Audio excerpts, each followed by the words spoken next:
Social media पे एक शोर गोगा मचा हुआ है जो पाकिस्तान में 8 फरवरी को इलेक्शन हुए हैं उनके बारे में। मैं डॉक्टर नदीम सज्जाद राजा हूँ। हम इस बहस में बिल्कुल नहीं पढ़ते कि क्या हुआ, किसने क्या किया, कौन जीता, कौन हारा, नताइज कैसे थे, किस पार्टी को अक्सरियत मिली, किस पार्टी को अक्सरियत नहीं मिली। मैं चंद गुजारिशात करना चाहता हूँ नई हुकूमत से कि जो भी नई हुकूमत हो वो सबसे पहले जो एक चार्टर ऑफ डेमोक्रेसी 2006 में जिस पर दो बड़ी पार्टियां उस वक़्त की दो साबिक़ वज़राए आज़म ने उसके ऊपर दस्तखत किए थे और जिसमें उन्होंने कहा था कि डेमोक्रेसी को, जमहूरियत को, उसकी जमहूरियत की बालादस्ती के लिए काम करेंगे। तो आप सब मिल के जमहूरियत की बालादस्ती के लिए काम करें, क्योंकि जिनको आप इल्ज़ाम देते हैं, जिन कुव्वतों को कहते हैं, तो आप बार बार उन्हीं कुव्वतों के आलाकार बनते हैं। आप जमहूरियत को मजबूत करें, सियासी इंतकाम का निशाना ना बनाएं एक दूसरे को, कि ताकि आपको ये नौबत ना आए कि वो कहें जी कि मुझे क्यों निकाला, या फिर जो है वो इद्दत के निकाह वाले मुकदमे ना दर्ज हों।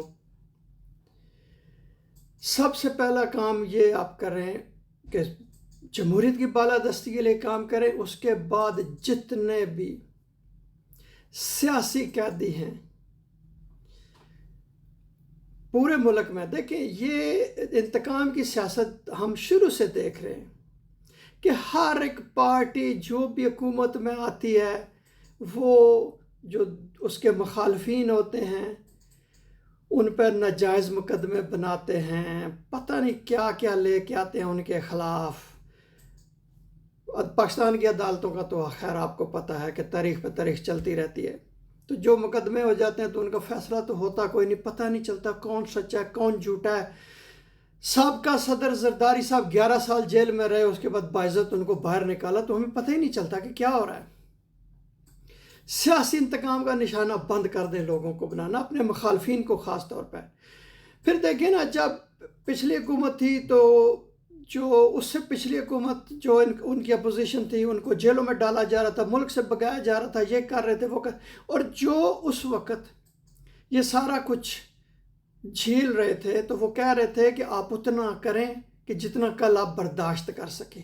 तो इसका मतलब है कि आप इस जो ये भी विशेष सर्कल है, जो घुमन घेरियाँ आपने डाली हुई हैं, पंजाबी में कमकेरियाँ जिसको कहने ने डाली हुई हैं, आप इनसे निकलें बाहर, मुल्क के लिए सोचें, अपनी इकॉनमी मजबूत करें, अपने लोगों को रोज़गार दें, अमन व अमान की सूरत हाल बेहतर करें। लोग वहाँ पर अपने घरों में भी महफूज नहीं हैं, लोगों की इज्जतें महफूज नहीं हैं। आम जो लोग हैं उनके लिए कुछ करें। देखें, अमीर जो सियासतदान हैं हम देखते हैं हमारे सामने हैं, सारे अमीर से अमीर तर होते चले गए हैं, अमीर से अमीर तर होते चले गए हैं। ख़ानदानों के ख़ानदान इलेक्शन लड़ते हैं, कौमी असम्बली, सूबाई असम्बली का पैसा बहा देते हैं। तो अब आप सोचें, आपकी जेबें भर गई हैं, आपके बैंक भर गए हैं, अब आप सोचें कि आपने गरीब के लिए क्या करना है। बहुत सारी और भी बातें हैं। सनतों को तरक्की दें, तरवीज दें उनको, जो सनतकार हैं उनको छूट दें टैक्सों में, तो फिर जाके ज़राअत को आप इस्टेब्लिश करें। जो आपके किसान हैं उनको रियायतें दें, तो फिर जाके आपका मुल्क तरक्की करेगा। खाली कह देने से कि हम IMF का कशकोल तोड़ देंगे कुछ नहीं होता है। अमली इक़दामात की ज़रूरत है।